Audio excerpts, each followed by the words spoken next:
ফুটে শিশু কোরআনের হাফেজ আব্দুল্লাহ, যার সুমধুর কণ্ঠ মুগ্ধ করত সহপাঠী আর শিক্ষকদের, কিন্তু সেই কণ্ঠ থেমে গেছে চিরতরে। মঙ্গলবার এশা নামাজের পর রাজধানীর বনশ্রীর আলোকিত কোরআন ইন্টারন্যাশনাল হিফজ মাদ্রাসার বাথরুম থেকে উদ্ধার করা হয় 10 বছর বয়সী এই শিক্ষার্থীর ঝুলন্ত মরদেহ।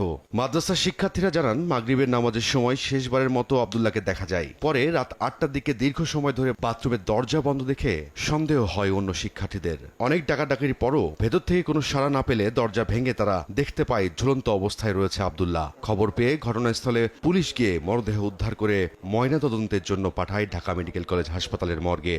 দরজার আমরা বাড়ি দিচ্ছি, তখন কোনো সারা শব্দ পাই নাই। তারপর তো দরজা ভাঙা আমরা দেখার পর সবাই চলে আসছি দৌড় দিয়া। সে কালকে ও সবার সাথে খেলাধুলা করেছে, দুষ্টামি ফাজলামি করেছে, সব ঠিকই ছিল কালকে।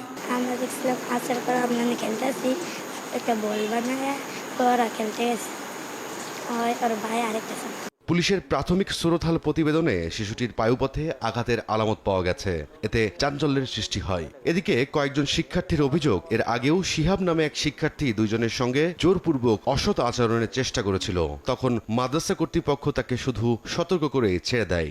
মারামারির কোনো স্পট নাই, কোনো কিছু নাই, তবে পায়ুপথে একটু তুলনামূলক একটু ফাঁকাটা একটু বড় পাইছে, তো সেই জন্য সন্দেহজনকভাবে শিহাবকেই সন্দেহ করা হচ্ছে। তবে শিহাব 1 বছর আগে এরকম গত রমজানে এরকম ঘটনা ঘটানোর চেষ্টা করছিল ছাত্রদের সাথে, একজন ছাত্রের সাথে।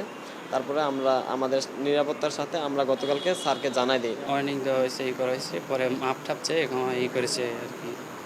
পরবর্তীতে মনে করেন যে আর মাপ করে দেওয়া হয়েছে। অন্যদিকে আব্দুল্লাহর পরিবারের অভিযোগ, আত্মহত্যা নয়, তাকে হত্যা করা হয়েছে।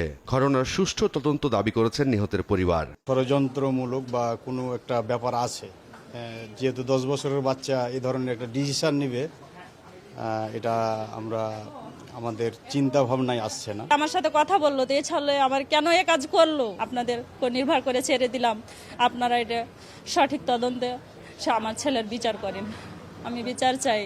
আব্দুল্লাহর মৃত্যুর প্রকৃত কারণ জানতে তদন্তে নেমেছে পুলিশ ও র্যাব। রীতিমূলে ঢাকা মেডিকেলে পোস্টমর্টমের জন্য পাঠানো হয়েছে এবং এই ঘটনাটি কি আত্মহত্যা নাকি আসলে হত্যা সেটা নিয়ে পুলিশ কাজ করছে। ইনকোয়ারি শেষে এবং পোস্টমর্টম রিপোর্ট পাওয়া গেলে বিস্তারিত জানা যাবে আর কি। আমরা ওই বিষয়গুলি পুলিশ কাজ করছি। আব্দুল্লাহ চাঁপাইনবাবগঞ্জ সদর উপজেলার প্রবাসী আবুল কালাম আজাদের ছেলে। রায়দুল ইসলাম শুভ, সময় সংবাদ, ঢাকা।